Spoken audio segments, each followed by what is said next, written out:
and welcome to Nightmare Nation, a paranormal-themed podcast where we talk about haunted places around the world. And scary things. And demons. And seances. And ghosts. Man, it's I'm not on top of my game today. We usually get at least like 4 or 5 out before we start blanking. My brain just stopped. It's okay. I mean, it's Friday. Whoa, baby. I mean, holy bananas. Yeah, my brain's already totally done for the week. Yep. I'm just we have my little baby here. We're recording in my closet again. We don't have any pictures of your cats anywhere on our social media. We're just gonna do this right quick if he sits here nicely for a hot second. He wants something to do with it. He's like, fucking let go of me. Whatever, it's fine. So yeah, this is our podcast.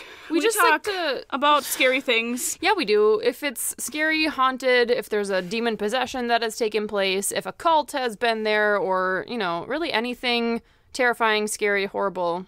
That's what we're here for. That's what we're here for. We want to tell you all the facts about it. Yes, we do. And scare your pants off. And just allow you to enjoy the craziness that is the afterlife. And also our ridiculous friendship, because we also typically go on giant rants and tangents for at least half of the episode. Yes, which makes it so enjoyable, because I know you all love our rants. I mean, if you don't love them, you should probably just turn this off right now. Yeah. Because we don't even want you here. Exactly. Just kidding. Even though you keep coming back and listening, so we're obviously doing a good job. Yes, so it's obviously. Fine. Obviously. Yes. Please excuse me. Just moving my hamper so I have a backrest. We're getting comfy in Anna's closet right now. Back in my closet. It's a blast. Because Annie forgot the podcasting equipment when we hung out last week. Yes, I did. She gets to be stuck at my house again. I mean, it's pretty terrible. It's awful. I have to deal with your cats, and you know how much I hate cats. You hate cats. I really with all hate 3 of them. That's why I have 3 of them in my house all the time, so I can just feel the burning hatred of cats. Yep, I know. Yeah, it's fine. Yep, whatever. Yeah. So, Did you watch any? Oh, tell everyone about what you discovered today on TV. I have a free app on my TV. It's called Watch Free. And it's free. And it's got all sorts of different channels on it, which is super cool. And one freaking channel, Forensic Files, all day, every day, past 2 days. That is all I have been watching. That's all the channel plays. Forensic Files. Just murder. So great. In my life. We just love the horrible things to be a part of all day, every day. Because it's just some of the episodes are crazy. And you think, there was one yesterday. It was this lady got murdered in where she works. And they had like some sort of restoration company. And she had a business partner. So she was found the next morning, bludgeoned to death. Oh, God. In their little office building.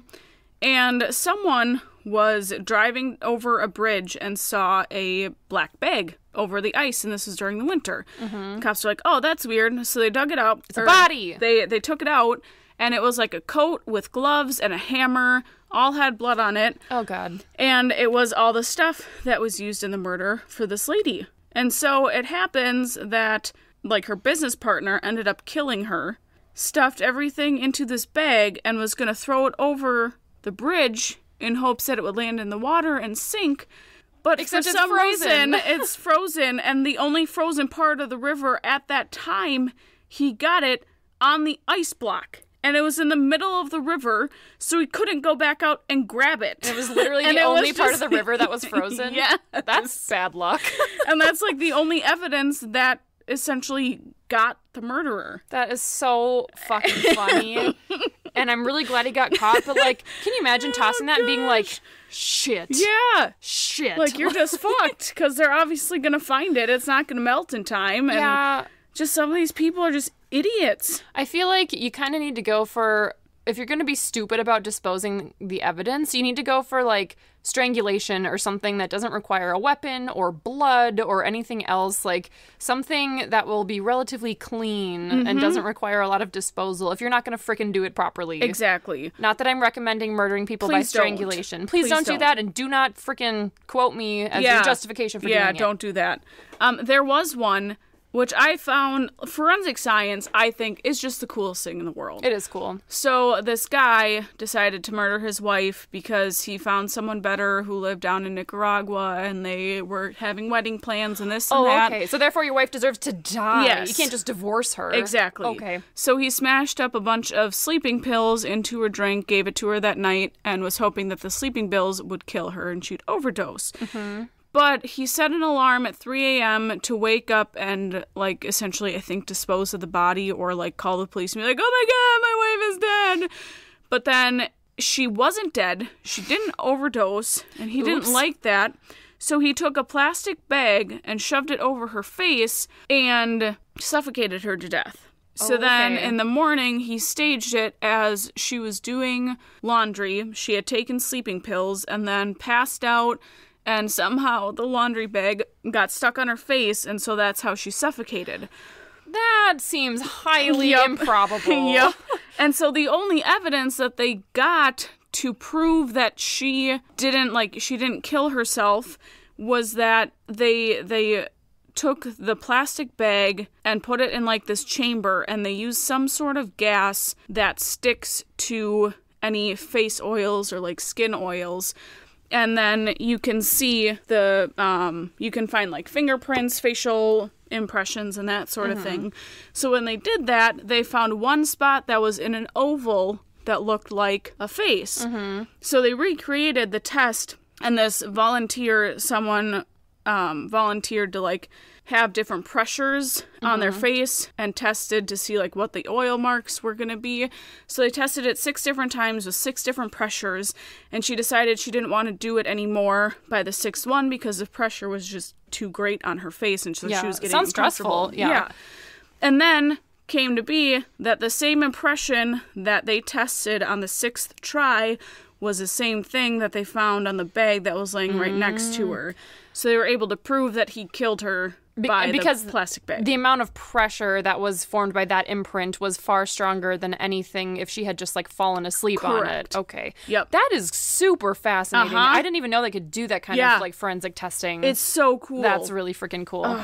Just everything with forensics. Science, man. Science is seriously, the shit. It's just so neat. That is cool. And then they had one episode. Keep them coming.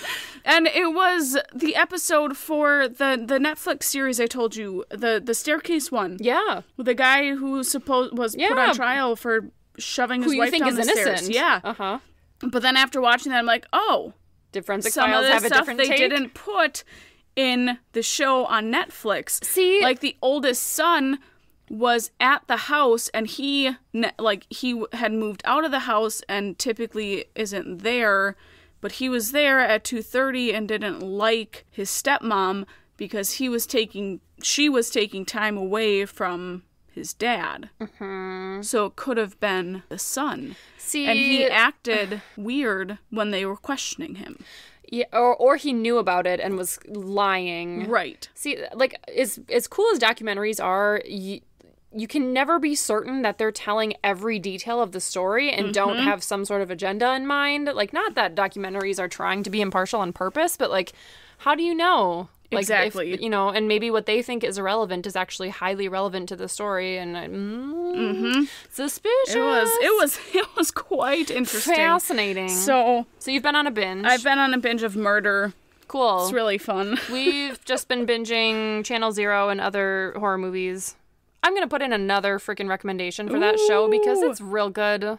Is that one with the tooth thing? Yeah. It's so creepy. And it's gross. so well done. And shit has escalated. And it's a very well done TV show. I gotta get on this real TV good. show. It's what real is good. it on again? I thought it was through Shudder, but I don't... Okay.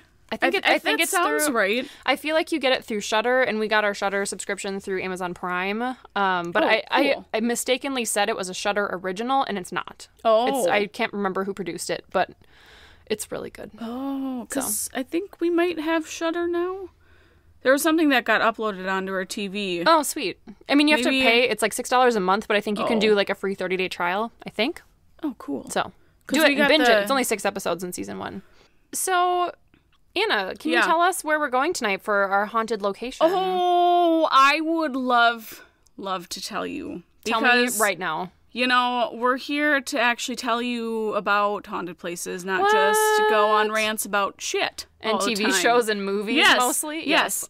We're taking you to New York City. New York. I don't think we've been to New York yet. We have not, which is kind of amazing given how old it is and all the history. Exactly. That's crazy. That's weird. Crazy pants. But we are taking you to One If by Land, Two If by Sea. Which is a restaurant. It's a restaurant, you guys. I want to go eat at a haunted restaurant. It is beautiful. Yeah. This place is gorgeous. It's so romantic. I want to go.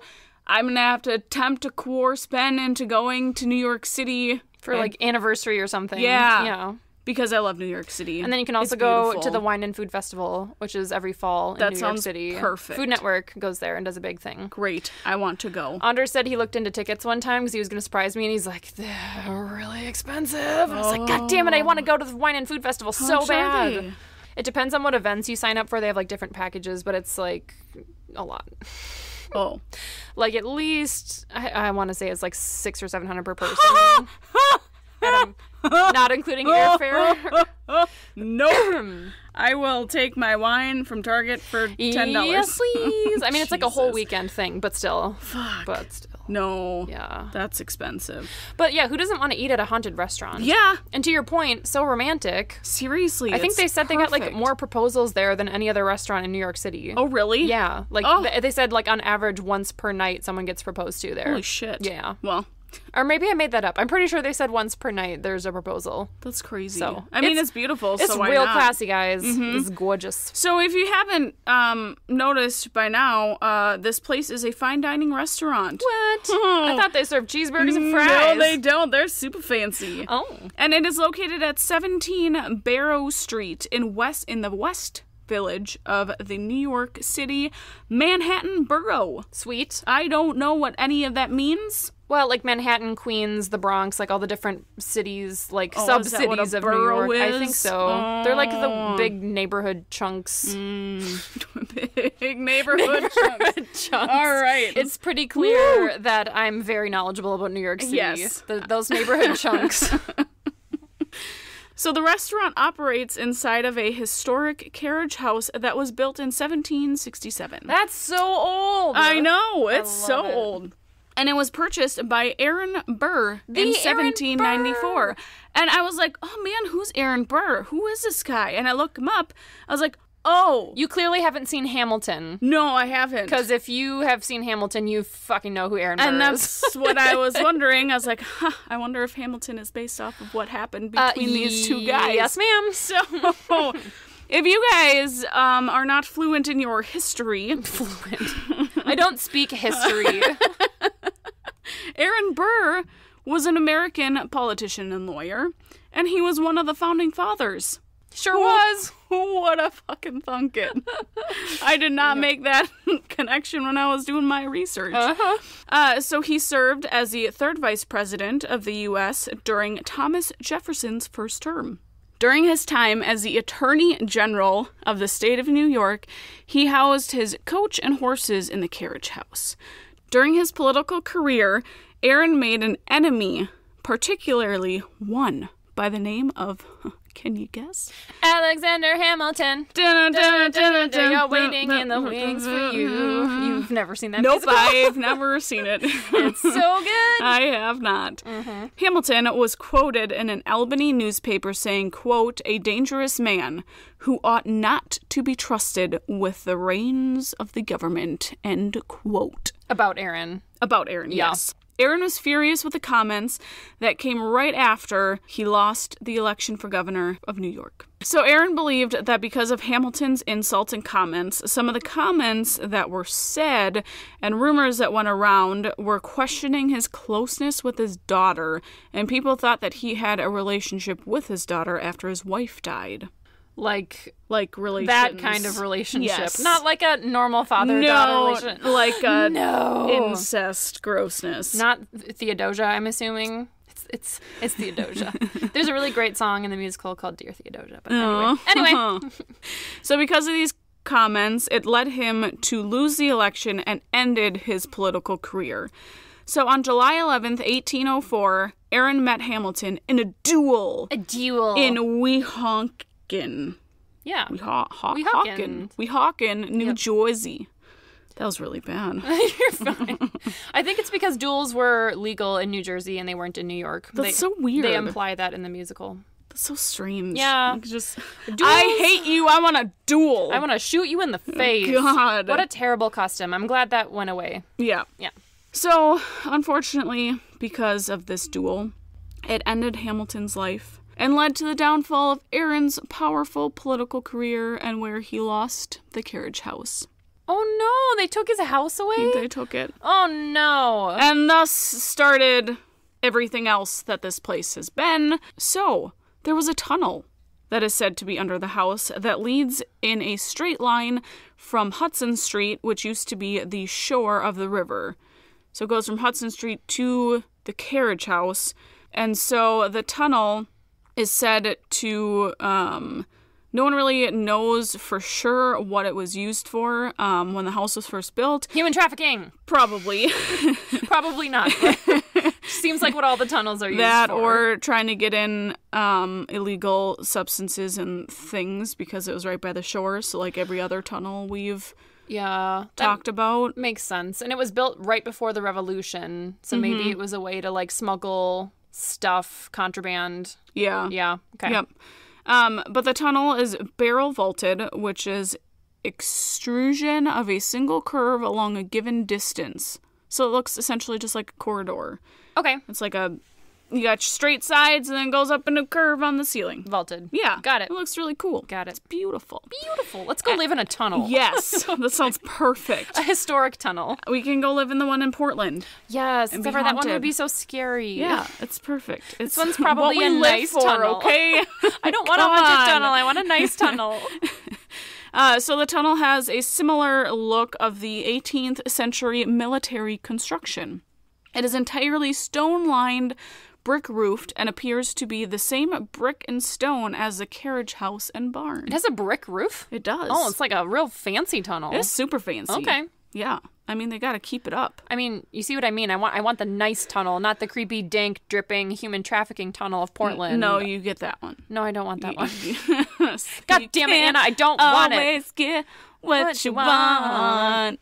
Sorry. You can't always get what you want. Is it not? I don't know. It probably is. I'm not well versed in that song. Okay.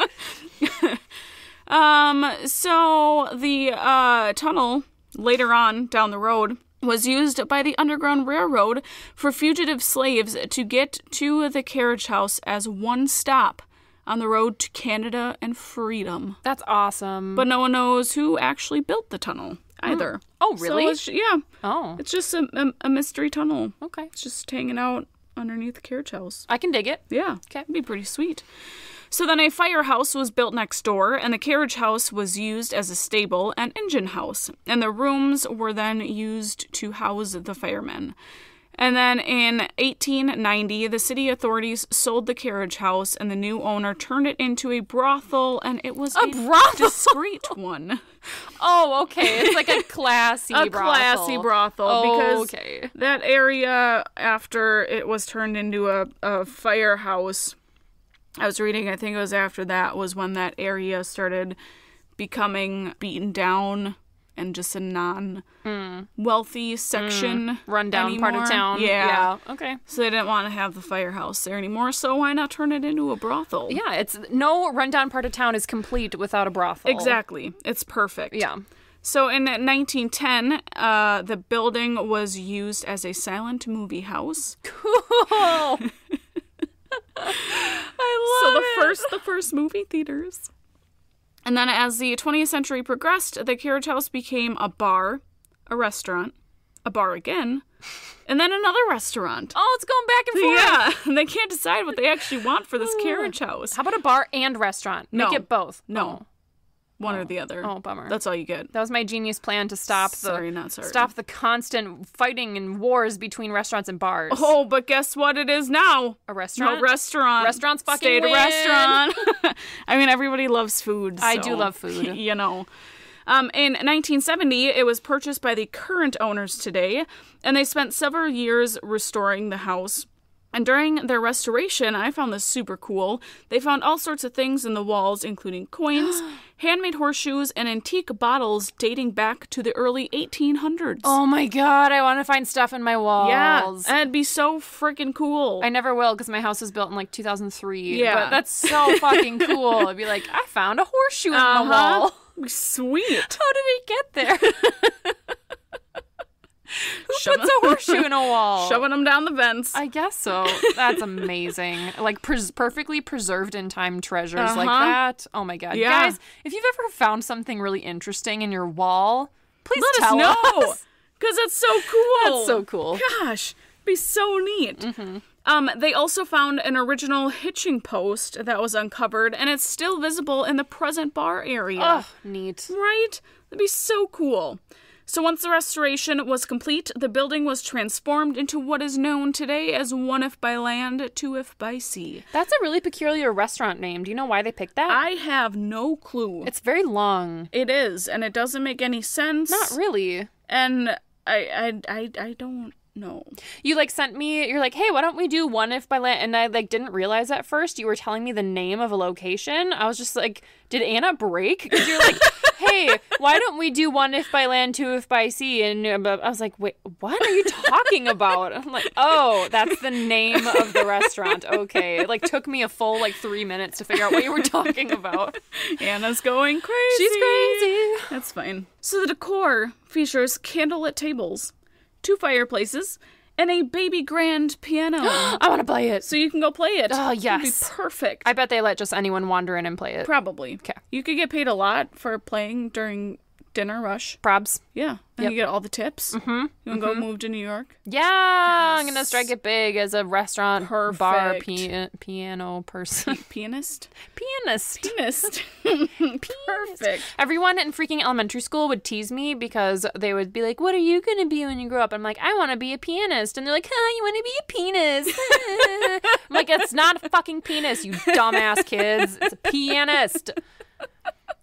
Assholes. Yeah. Penises like, are you want to funny. be a penis and you grow up. I'm like, no, you're going to be a fucking penis when you grow up. Come at me, brah. Asshole. Gosh. So do you want to know what their signature dish is? Yes, please. Their signature dish is a beef Wellington. Oh, I've beef never Wellington had one. is delicious. I've literally never had one. You don't know what beef Wellington is? They use, I believe it's beef tenderloin and a little steak. They wrap in, Jesus. Puff pastry? Yeah, puff pastry. Then they put a mushroom bigot. duck sal Yes. around the meat. Woo! And then usually some kind of mustard. Oh, they use mustard? Yeah, I feel that. like in most recipes I've seen, there's like the beef and then the mushroom duck sal and then some sort of mustard and then the puff pastry and then you bake it. Yep. It's quite tasty. Delicious. I had it at my cousin's wedding. Did you? Yeah. Oh. It was delicious. Yeah, I've never So had good. it, but I've seen it made a lot on MasterChef, and I really want to try it sometime. Well, we can go to New York City and Yes. go try out some beef Maybe Wellington. instead of taking tips or payment for piano, I'll just play for a while, and then we get to eat for free. Yes. Oh my god. That sounds perfect. Great. You get to eat whatever we want. Yes. Yes. I will take 5 beef Wellingtons, please. Perfect. Okay. And of course, it is often cited as the most romantic restaurant in New York City. romantic. So, if you're looking to, propose to a girlfriend, a boyfriend, a friend, Whoever. whoever A cat. you choose, Uh-huh. you want to marry, maybe yourself, maybe you just want to propose to yourself. Yeah. Fine. It's You good go. to love yourself. You go. Be committed to loving yourself. Yes, And go go there. do it at the restaurant. Yep. You and 900 other people. Yes. Who go do it every day. It's very romantic. Very romantic. If we hadn't landed that yet, it's very romantic. It's so romantic. But while it's also very romantic, You tell me. guess what? Oh. It's also very haunted. So haunted. Such haunted. So excited. My sources are ny.eater.com, nyghost.com, guestofagaguest.com, and Wikipedia. Holy buckets. What are thanks. your sources, Oh, Anna? My sources, because I forgot, are Wiki and oneifbyland.com. Let me guess. That's the restaurant's website. Oh, it sure is. Also, I'm Annie. What's Hey, up? I'm Anna. Hey, what's up? It's us. So, 1 if by land... It's us. It took my brain a second to register that. So, 1 if by land, 2 if by sea is listed as being one of the top 5 most haunted places in New York. Ooh, So, wow. I feel like that's the first She's time. haunted. I feel like it's the first time we've heard it be listed as like one of the top 5 and like in the state versus like the number 1 most haunted in the entire freaking world. That's exciting. So thanks for being like humble. Yeah, and like honest about your level of hauntedness. I appreciate that. We appreciate it. Yeah, quit making us look like fools when we say everywhere is the most haunted place in the world. Because then that just discredits us. Right, it makes just us look can't believe bad. us. I know. I mean, a lot of other things also make us look bad. Yes. The fact that we're incompetent, but it's fine. So, a parapsychologist who visited the restaurant. Parapsychologist. Oh, yeah. And guess what? What? They believe that there are between 20 and 25 different ghosts active in the building. Oh, that's a lot. It is a lot. They are all believed to be from different time periods. Oh. And he believes that they are all aware of each other. What? Which is freaking crazy. Like, that's so cool. I've never heard of that. Like, other ghosts being like, hey, I know that ghost over there. Yeah. What up, ghost? Like, they just got like a friendship circle going on. Right. They'll I want just to be like part of a ghost friendship circle. Me too. Especially when we can haunt a restaurant. Yeah. Like after hours. I need all the food. We can bust into the bar fridge and like eat all the leftovers. Let go. Like Party time. I just can't wrap my head around the fact that like the ghosts aren't just like in their own individual little universe. They're just like, hey, what up, buddy? That's so weird. It's crazy. Huh. Unfortunately, most of the spirits are generally not friendly towards diners and staff, although some of the staff think that the ghosts are just big pranksters and don't actually have any malicious intent. Oh, that's my place to be then. Yes, it is, ma'am. Food, alcohol, and pranksters. What could be better than that? Oh, did I just describe your heaven? That is perfect. Or is it hell? It's my heaven, so friends.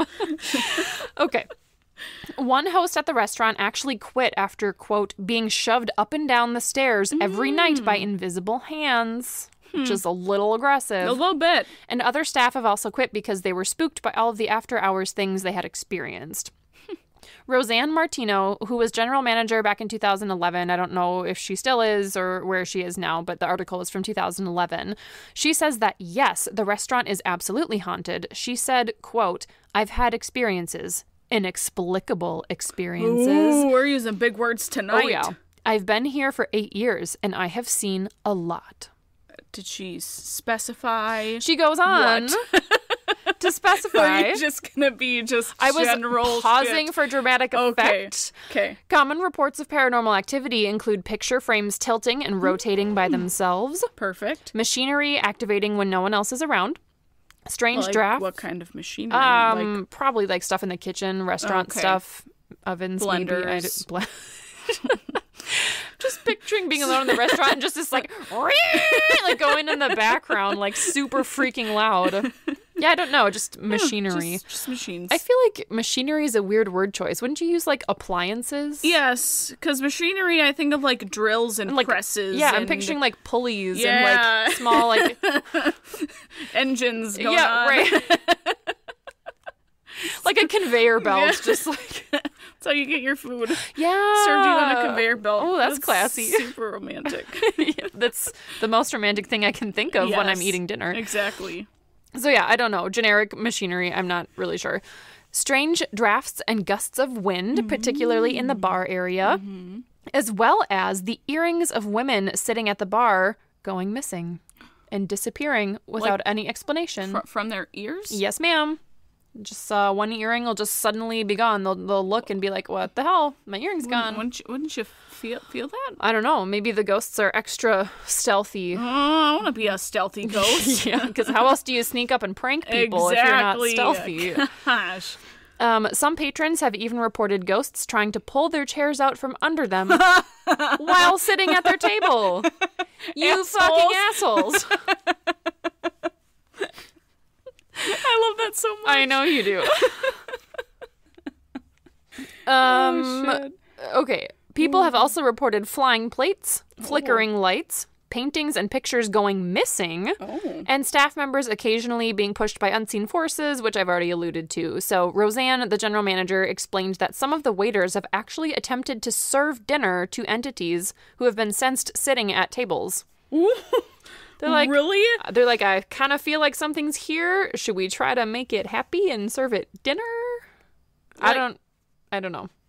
Do they see someone sitting at the table and they serve it? Or is it just like a feeling like they feel someone there that may be evil and they just want to try and... I'm not sure if they actually saw anything or just like sensed a presence. I'm not entirely sure. Gotcha. But yeah, and there was no more details on like what they did after they served dinner, if anything happened. I just know that they were serving dinner to the ghosts. Which is cool. I mean, you gotta appease them sometimes so they don't, like, just annihilate you every night when you're working. Right, or, like, chase away all of your customers by freaking pulling their chairs out from under them like a bunch of douchebags. Right? So another manager at the restaurant, Kirk Adair, once described the restaurant like the forest. Quote, "You know there are creatures around you, but you don't necessarily see them. Maybe out of the corner of your eye, but for the most part, they remain hidden." Ooh, that's deep. So they don't see a lot of these ghosts that are sensed there. Like, sometimes they make themselves known, but people generally, like, feel a lot of unusual things as well without seeing ghosts sometimes. Some have even said that Mr. Aaron Burr himself haunts the establishment. Which, go, Aaron. Of course, makes sense because, you know, it used to be his house. Right. So he's by far the most famous ghost to haunt the place, and his spirit is said to enjoy throwing and breaking plates. He's just so pissed at Hamilton. A freaking douche. Okay. He's even mad. in the ass for life, he's just like, oh, Hamilton, breaking plates. Like, that's gotta be expensive. You're just trying to, like, manage your restaurant and ghosts are breaking shit on you. Gosh. That's so mean. I wonder what their expense bill is like. I don't know. Shit. Burr's daughter, Theodosia, is also rumored to haunt the restaurant after her ship, the Patriot, mysteriously disappeared on her way to visit her father in New York. So no one actually knows what happened to her ship. Some think it was ransacked by pirates. Some think that it might have, like, sunk in some bad weather and is in the bottom of the bay. No one really knows, which is sort of like... So did she die? Yes. Huh. Yeah, her and, like, everyone on her ship, like, disappeared, never came back because their ship vanished while it was en route to another place. Wow! So, I mean, technically, she could have maybe survived and lived out her days anonymously somewhere else, but as far as they know, she never made it to her destination. The ship was never found. Everyone presumed her to be dead. Oh, weird. Yeah. And that's kind of one of the things I love about that time. As happy as I am to not be living in it, I kind of love the idea that, like, stuff like that can happen and, like, no one fucking knows what happened. Like... You don't have, like, tracking technology where you can, like, trace the GPS of the ship and figure out, like, oh, well, they crashed right here. Like, I love that there's just that, like, mystery. Yep. Yeah. And now you can find anybody anywhere. Yeah, it's a little scary sometimes. Yep. But anyway, so Theodosia died somehow. Regardless of how she died somehow. She is dead She now. is indeed dead. Unless she's gone. real freaking old. I mean, it's a possibility. And her spirit has been reported to wander through the building, particularly up and down the stairs. And a lot of people believe that she's the one responsible for stealing the earrings. She just wants to be fancy, okay, She wants to be sparkly and pretty. Just let her be fancy. Just let her have her moment. Seriously. There are also stories of a woman who dresses in a black gown. Go figure. It's freaking black. But it's black, not white. True, but I feel like black is almost as common as, like, a lady in white. Yeah, that's true. Yeah. Who has been seen walking down the staircase, but never up. People believe that she broke her neck falling down the stairs after tripping on her dress. Oh, no! Which is so unfortunate. So unfortunate. Like, you weren't pushed, you weren't murdered, she just fucking tripped and ate it in the worst possible way. That would be me. It's a good thing you never wear dresses. I know. She just freaking ate it down the stairs. I was terrified I was going to eat it down the stairs at my wedding. I was... Oh my gosh, I was nervous. So when Anders and I did our first dance, you know, it was like choreographed and we had like a lift in there where he like picked, I don't know if you remember, but he like picked me up and kind of like swirled me around a little bit. Well, we had never practiced it in my dress because I didn't want him to see my dress. And we did our first look at our wedding was me walking down the aisle. So I was like, I'm not going to practice this dance in my dress because I don't want him to see it. But I knew at the same time I was taking a really big risk in that we had to do this dance and he had to pick me up and twirl me around like in this dress. And I'm like, oh my God, if I step on my dress as I'm going into this lift, I am going to eat it so hard during my first dance. And I was so fucking nervous about falling or like him getting his foot caught in my dress. And I was like, oh my God, it's going to go terribly. And it went perfect. It went perfectly. It was but so good. I was very, very nervous. So, yes, this poor woman got really, really unlucky and tripped and died. And this was confirmed by a psychic. So the story, I don't know if the psychic came and told the story and then people spread the story, or if it came first and then the psychic confirmed it. I don't really know. Mm-hmm. But the whole idea is that she can never go back up the stairs in her afterlife. Aww. So she's always seen going down but never up because she fell down the stairs. Poor baby. She's just continuously dying in her afterlife. I know. Well, she's like walking down in the afterlife, but she just can't go back up. Oh. She's like, poor thing. Cows? What is it? Like God. No, respect the dead woman. Jesus. No, isn't there like an animal that can go down the stairs but can't go back up them? I have no idea. I'm pretty sure it's cows. I didn't mean it like that. Okay, so there's been lots of like speculation, like a lot of animals can go up but not downstairs. I got it backwards. Okay. And so apparently cows typically will not go downstairs unless you like force them to, and then they can, but they like will not do it unless you absolutely make them do it. So that's what I was thinking of, where they can go up, and because there was always people like laughing about how funny it was that like, oh, well, if you make a cow go up some stairs and it's trapped forever because it can't go back down the stairs or whatever. I swear I didn't make it up. It's a thing. You, Google. It's a thing. Thank you, Google. Okay, so no, she's not a cow. She just has problems with stairs. She's just a cow. She just has cow problems. It's fine. She has that cow syndrome thing, that you get. Mad cow disease? As one. No, not that one. The cow stare disease. Cow stare disease. Oh, okay. So she's often seen in her black dress and tends to disappear when she gets to the bottom of the stairs. So she'll just kind of like meander down and then go poof at the bottom. Yep. There's also an entity who inhabits the office that a psychic once claimed to have had a personal encounter with. So someone just like found this ghost that apparently likes to hang out in the office. I didn't really find any details on exactly what happened. But other psychics also say that there is a ghost who is believed to be the spirit of a Ziegfeld Follies girl. So I had to look that up because I was like, I don't know what that is. So Ziegfeld Follies was a series of elaborate theatrical productions on Broadway in New York. Oh. So they believe that one of the performing girls also haunts the establishment for some reason. Well, that's cool. And the staff actually light candles for her spirit. Oh, that's nice. That's so sweet. Gosh, look at them. There's a couple of other nameless but frequently reported spirits. One is that of a man who likes to hang out by the fireplace. One that frequently wanders in and out through the front door. Just kind of walking around, going in and out. Hanging out. Can't make up his mind. Doing whatever he wants to. It's fine. And the ghost of a blacksmith. Oh. So. That's exciting. Yeah. I don't know why he's there or what he's doing. Maybe. He's just there. Yeah. Just hanging out. Why not? He wants to make horseshoes. Yes. As one does in the afterlife. Yeah. So. If you're not busy. You're a blacksmith, I mean, come on. Well, sure. That's probably all you did. Maybe he was the one that crafted the horseshoe that got stuck in the wall, and that's why his spirit is trapped there. They gotta dig it out so he can go. Yeah, he's like, I'm fucking anchored to this horseshoe, and you didn't freaking take it out. It's just in the wall, and I'm stuck here until it's gone. Exactly. That would be really frustrating. That'd be awful. Yeah. Terrible. So, friends, those are the main hauntings of One If by Land, Two If by Sea. Go check it out, New York City. A deliciously haunted location. See what you did there? Just see what I did there. It's a restaurant. Yes. In case you didn't get that. And apparently the food is delicious. Yeah. So, but it's also haunted, so it's deliciously haunted. Yes. Do you get it now? Uh-huh. Okay, don't make me explain it again. Do you want to explain it again? No, please. I don't. Well, friends. It is cult Yep. craft. Nope. Craft cocktail cult time. There it is. It's that time. Time that you know what it is. That one time. That one. Uh-huh. The time at the end of the episode that's always just a lot of... Exactly. Yeah. We are taking down the bourbon whiskey route tonight. Delicious. With one of my all-time favorite beverages. And actually, it just occurred to me how fitting it is that we're doing this beverage, given how old and historic our location is. That's perfect. Right? Oh my gosh, you guys. We're making an old-fashioned. Which is so perfect for our old-fashioned historic restaurant. Yes. I love old-fashions. They are so good.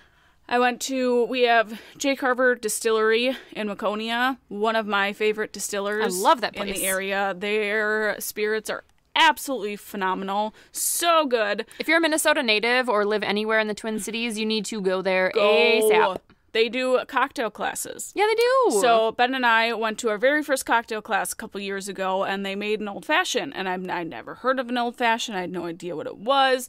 I drank it, and I was like, holy shit, this is delicious. Game changer. Whoa. Oh, baby. It's so simple. I love whiskey. I love bourbon. I love scotch. I like all the dark liquors. They're just delicious. They have so much flavor to it. Yeah. And so it's just delicious. It's just so good. So your old-fashioned, friends, is you're going to have a low-ball glass. And when I say low-ball, it's like one of those little short, fat glasses. Mm-hmm. Kind of like a stubby juice glass. Yeah. Mm-hmm. And then technically your ice cube is one big giant cube. Mm-hmm. Like a big cube or like a circle ice chunk. You can use regular ice if you want to. It's fine. Not if you're being super classy. Yeah. So to be super classy, you need to have the big ice chunk. Yep. You put that in your lowball glass. And then you pour 2 ounces of your favorite whiskey, bourbon, rye, scotch, whatever you want. So we're not shaking. We're not doing anything fancy. No. This next step, please, I beg of you. Anna's very particular about this. Do not use sugar. Do not use a sugar cube. If you find a recipe that tells you to dump a freaking sugar cube in your drink, run the Don't! other direction. Please, for the love of God, don't make your old-fashioned like that. Just don't make simple syrup. Do make simple syrup. Make simple syrup. Yes. Please. It sounded like you said don't make simple syrup. No. Please do make simple syrup. Make simple syrup. It is 1,000 times better. Oh my gosh, you're not going to get... Because when you make it with sugar, it doesn't dissolve. And then you get the granules on the bottom, and it's absolutely disgusting. Yeah, and the simple syrup also adds, honestly, it adds a nice textural. It makes it a little bit, like, smoother, I feel like, because you're adding, like, a syrupy component versus just straight sugar that's then, like, partially dissolving in your beverage. Exactly. And it doesn't have the same texture. No. Consistency, I should say. What's nice is with your simple syrup, you can make different infusions. Fuller infusioned simple syrups. Yeah, which I think we've talked about before. Just like dump whatever aromatics or like seasoning flavors you want in there. And exactly. Bam. Yeah. So please use simple syrup. If you use a sugar cube, that's fine, but we don't want to know about it. I don't want to see it. Please I don't want to hear about it. Please don't. No, just keep it to yourself. Simple syrup. Okay? I had the worst old-fashioned one time. I'm going to go on a rant real quick. Okay. They took an orange slice. Oh, God. Oh, like a maraschino cherry and sugar. And they muddled it in the glass. What the fuck? Yep. What in the fuck? Yep. And what then in the fuck? Poured the whiskey on top and then used like regular... Wait, they muddled it first and then poured whiskey on top? Yeah. It was terrible. You can't just take the components of something and then just smash it together in a bowl and call it. That'd be like trying to cook like a beautiful like beef Wellington and you're like, well, I took puff pastry and beef and mushrooms and I smashed it all together in a bowl and it didn't turn out. I can't imagine why. I'm like, well, because you didn't fucking follow the recipe. It was disgusting. Ew. So please don't do that. So where are we at with our recipe? Okay. We have 2 ounces of whiskey over you have ice. Your lowball glass. You have your ice. 2 ounces of whiskey in there. 1/2 ounce of simple syrup. You're going to take a bar spoon, which is the tall little skinny spoon, or you can just use a regular spoon if you're not that fancy. But we're being fancy, so... We're being fancy. Yeah. So use your bar spoon and spin your mixture for like 15 seconds. But you do that because it dilutes... What am I trying to say? It like tempers the flavor. Yes, it makes it like less bitey and like burny. Yes. And I don't really know why it does the that. Alcohol or down. Yeah. It essentially like waters down the taste. Yeah. But like not like it doesn't make but not it like a lot. Yeah, it doesn't actually taste watered down. You're essentially just like making it burn slightly less. Yes. Exactly. Yep. So after you do that, you're going to take Angostura bitters, which is like an orange bitter. They're really delicious. They're delicious. You could really use any bitters. They've got all sorts of different bitters that you can use. And you'll put 2 to 3 dashes in there. And you can swish it around. And then you're going to take a peel, orange peel. I was going to say orange juice peel. I was like, nope, that doesn't you don't make want sense. an orange juice peel. I don't know what that is, and I don't want it in my drink. An orange peel, you're going to express the oils in your peel over top of your beverage. you're going to take that peel and you're going to rub the oils around the outside of your rim, and then you are going to drop that peel into your beverage. Which I think is exactly the technique we talked about with the French 75. Yeah. Yes. Yep. And then you are going to top with a Luxardo cherry. What is that? Oh. It's a fancy cherry. Not a maraschino cherry. I mean, you can use a maraschino cherry, but Yeah. we're getting fancy, and Luxardo cherries are absolutely delicious. What's the difference? It's got a different base to it. Luxardo. My absolute favorite part of an old fashioned is getting to the very bottom and having that like delicious whiskey soaked cherry that just has been like infused with all the whiskey flavor. It's so good. It's delicious. So Luxardo maraschino cherries are sour Marasca cherries that are candied and steeped in syrup made of cherry juice and sugar.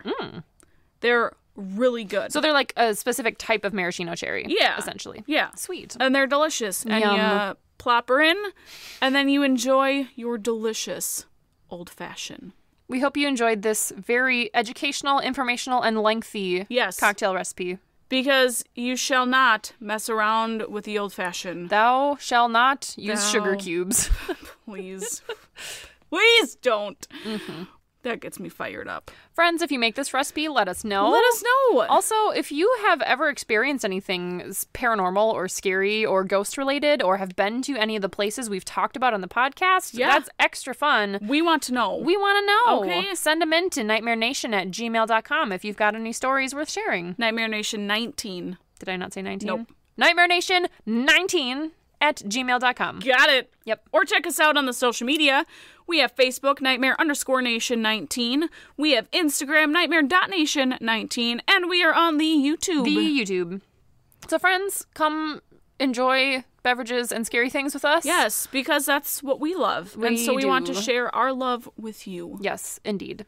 Also, please make sure that you're not being stupid and doing seances with Ouija boards. Yeah, don't do that. Do not do that. That's for dumb. the love of God. That's really stupid. That's like basically only second to using sugar cubes in an old fashioned. It pretty much is. That one obviously comes first, but then the second rule of life is also don't use a Ouija board. Don't do it. Please be safe, okay? I don't want you guys to be haunted by demons or, get attacked by some entity you can't see, because that's just not cool. But if you have been, please tell us about it. Oh, let us know, though, okay? Because we want to know. Okay, thanks. Yeah.